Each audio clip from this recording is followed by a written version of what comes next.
Sobat-sobat, selamat datang di podcast Gelas Podcast. Saya adalah tuan rumah dari podcast ini, Arif Nurpelau. Dan pada kesempatan ini, kami akan membawa Anda dalam perjalanan intelektual yang mendalam. Podcast ini didedikasikan untuk membahas topik-topik yang relevan dan memberikan sudut pandang dalam tajam atau suasana yang formal tentang materi hakikat kerjasama dalam kehidupan bermasyarakat. Saya berharap Anda menikmati acara kami dan terinspirasi untuk mengikuti diskusi kali ini. Saya sebagai host dalam podcast ini, Arif Nurpelau, dan di sebelah saya Liam Terayu sebagai pemateri. saya Andi Muhammad sebagai pemateri. Saya Priya Sarah sebagai pemateri. Saya Zahra Tika Adanya sebagai pemateri. Dan untuk itu, untuk mempersingkat waktu, mari kita menjelaskan tentang apa itu materi hakikat kerjasama yang akan dibicarakan oleh Habibah Zahra. Kesadaran didasarkan pada perasaan senasib dan sepenanggungan sebagai individu yang menerima aturan dijaga. Dan tentang pendapat April, bagaimana tentang materi hakikat kerjasama? Menurut saya, kerjasama itu berarti kegiatan atau usaha yang dilakukan oleh beberapa orang sebagai lembaga, pekerja, dan sebagainya untuk mencapai tujuan bersama. Serta kerjasama juga penting dalam pembangunan nasional yang memiliki aspek kehidupan.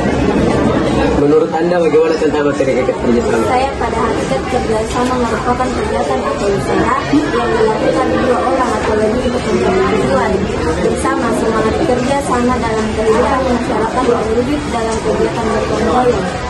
Dan untuk itu mari kita memasuki sesi tanya jawab dari beberapa materi-materi kami di sini. Menurut Anda bagaimana tentang mengapa kita harus menanamkan budaya gotong royong? Budaya gotong royong harus ditanamkan sebagai diri karena bisa memberikan banyak manfaat dalam pertumbuhan karakter. Dengan melakukan gotong royong, ada banyak nilai-nilai yang bisa diambil seperti memperkuat persatuan dan kesatuan. Selain itu, gotong royong juga bisa meningkatkan rasa tolong menolong dan kekeluargaan.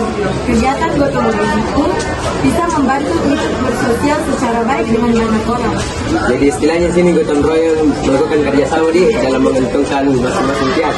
Dan bagi April sendiri, menurut Anda kerjasama itu seperti apa sih bagi Anda? Menurut Anda itu bagaimana? Saya itu kerjasama seperti tidak jauh dari misalnya lingkungan sekolah, kita sama-sama kerja bakti, bergotong royong membersihkan sampah di lingkungan sekolah. Misalnya yang ada di dalam area sekolah kita kerjakan sama-sama menyapu halaman di lingkungan sekolah. Oke, bentuk kerjasama di sekolah. Oh ya, kasih. Untuk Aksa sendiri, mengapa bentuk kerjasama itu di Indonesia disebut gotong royong?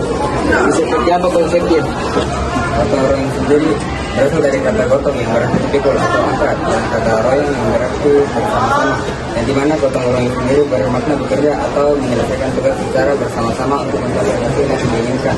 Dalam konsep gotong royong sendiri, pekerjaan dilakukan secara sukarela tanpa pamrih oleh seluruh warga sesuai kemampuannya masing-masing. Itulah tadi podcast dari kami, lebih dan kurangnya mohon dimaafkan, dan kami akan membacakan kesimpulan yang kami dapatkan hari ini. Kesimpulan adalah terimalah ialah dalam sebuah hakikat kerjasama Indonesia terbentuk karena adanya sebuah kerja keras dan kerjasama untuk mencapai suatu pencapaian yang diinginkan.